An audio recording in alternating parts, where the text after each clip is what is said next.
Welcome to the Depth Dive. Today, our focus is on mission-critical visual routing. We're looking at why some of these robust, maybe even legacy technologies are still so essential. We're doing a deep dive into the NTI SM-8X8-15V-LC VGA video matrix switch. Our mission here is to really unpack how this thing delivers, zero failure tolerance routing. Right. Taking signals from a whole bunch of computers and sending them out to monitors, projectors, you name it. And what's so interesting here is we're not just talking about, showing a PowerPoint presentation. No, not at all. We're focusing on systems where display failure just is not an option.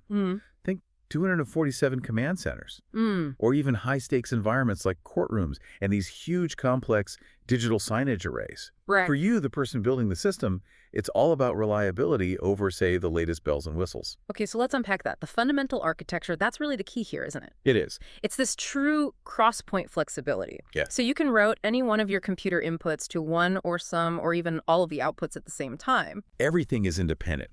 That's where the matrix idea really comes alive.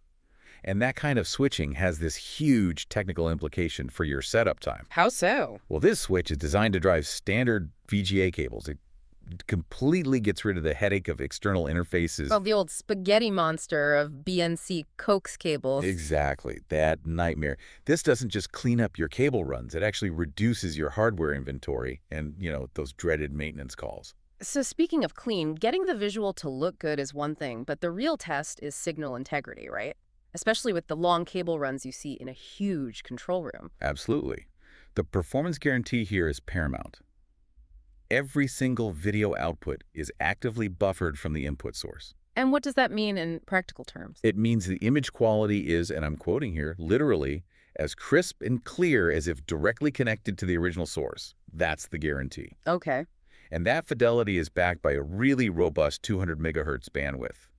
That's what minimizes signal crosstalk and degradation over distance. So you're getting high-quality output. Yeah, stable support for resolutions like 1920 by 1200 at a really crisp 85 hertz refresh rate. That's just a bit better than standard 1080p, which is crucial when you need to see all the detail in status bars and operational data.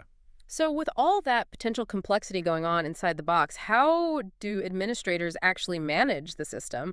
What's the go-to control method in the field? You've got options. There's the front panel LCD or the IR remote that comes with the 8 input models. But for system integration. Right. For integration, it's almost always the serial port or most commonly Ethernet.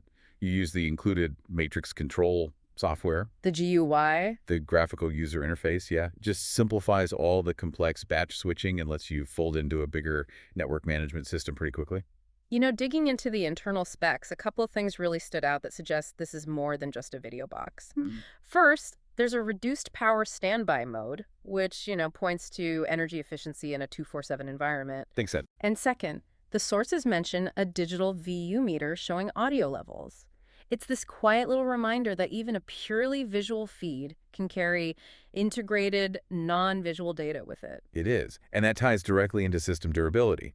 When you're building for, say, government or military applications, these things have to be TAA compliant. The Trade Agreements Act. Right. It's a standard that ensures they're made in the U.S. or an approved country, and that just drastically shortens procurement cycles. And beyond the certification, the quality control is pretty intense from what I've read. It's unbelievable. They don't just test one port. All units have to pass this vigorous testing, including a 24-hour minimum burn-in, heat testing, and load testing of all ports simultaneously. So they're simulating a worst-case scenario. A continuous failure scenario. Yeah.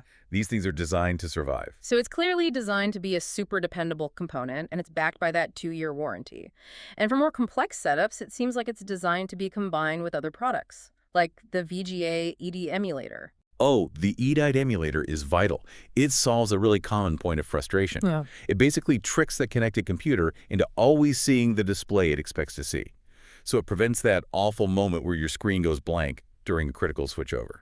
Just because the computer and monitor lost their handshake for a second? Exactly. It locks in that connection. So here's a final thought for you to consider. If the measure of hardware reliability is a mandatory 24-hour simultaneous burn-in test, does our continued faith in these established resolution-limited standards like VGA ultimately act as a hidden strength?